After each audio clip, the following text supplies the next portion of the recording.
guys? Once again, this is Raymond Gerald Tabaque and welcome to today's video, okay? So tarang guys, tambay na naman tayo.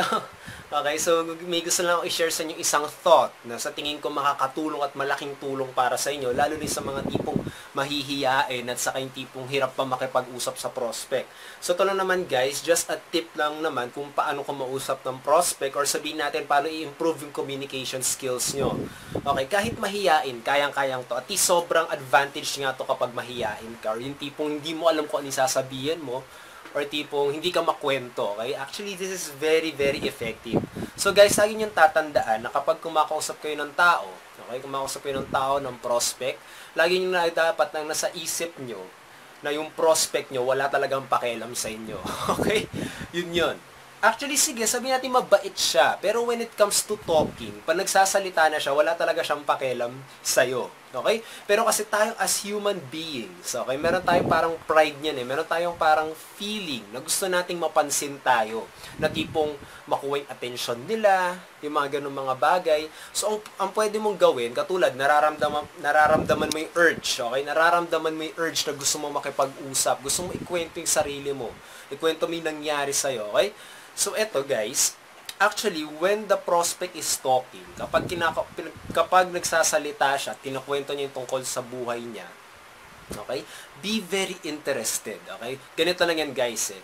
You can make more friends if you are more interested in them, okay? Become more interested than being interesting. Guys, isipin nyo ng maigi ah. Parang ganito yan eh. Kapag kayo, yung sa ibig kong sabihin na tipong walang pakialam, okay?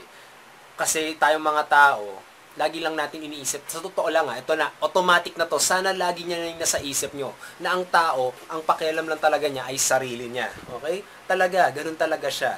Pero yung mga tipong nakakaintindi kung paano ko mausap, yung sila nakakaintindi na, tipong mas importante ang ibang tao. So parang ganitong example na to guys, kapag tinitignan nyo ay isang picture, or sabihin natin class picture nyo, sinong picture ang unang-unang tinitignan nyo?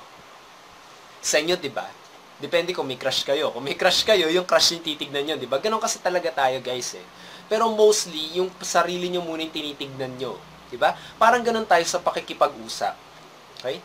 Sabihin natin, diba, kapag may kaibigan ka, sobrang daldal, diba? Sobrang daldal, puro sarili niya, puro sariling ganyan. Parang naiinis ka na, parang gusto mo interrupt na parang ako naman, parang gusto mong ganun eh, diba?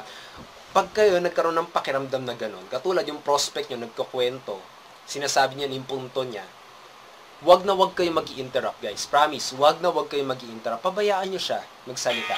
Okay? Hayaan nyo lang siya magsalita, okay? At saka yung tipong kapag tumigil siya, doon ka ulit ask ng question. Pabayaan mo sila, actually, ina-appreciate nila yon, okay? Kapag tipong nagkukwento sila. Kasi malay nyo, sa bahay, hindi pala sila pinakikinggan, okay? Nag-aaway pala sila ng asawa niya, dahil yung asawa niya sobrang daldal. Sabihin natin ganun, guys. Kapag yung tipong naparamdam nyo sa prospect nyo na sobrang interesado kayo sa kanila, okay? Doon nyo makukuha ang trust at saka yung rapport ng prospect. Ganito yan, guys, eh. Ang daming nagugutom sa buong mundo. Pero sa isang karaniwang typical na prospect, na isang tao na hindi alam paano makipag-communicate, okay? Mas importante sa kanya yung tumubong pimple sa ilong niya kesa sa mga taong nagugutom sa buong mundo. Okay? Keep that in mind, guys. Promise, napakalakas itong information na to. And I hope magawa nyo to sa business nyo at ma-implement nyo, okay? Gusto ko talaga, katulad sinasabi ko sa intention kung bakit ako nagbibigay ng videos na to, hindi para sayangin ang oras nyo, hindi para sayangin ang oras ko, okay? Intention ko talaga dito ay magkaroon kayo ng breakthrough, magkaroon kayo ng aha moment na tipong makatulong sa inyo para mag-jumpstart sa business nyo. Kapag mahiyain ka, kaya mo ba yung tipong makinig ka kesa magsalita? Kaya mo ba yun? Kung kaya mo yun, kayang-kaya mong gawin ito. Okay? Kaya yung sinabi ko sa advantage, kapag madaldal ka, medyo yun lang nga, medyo mahihirapan ka. Okay? Tandaan guys, hindi ibig sabihin na madaldal ka, magaling ka sa communication. Okay?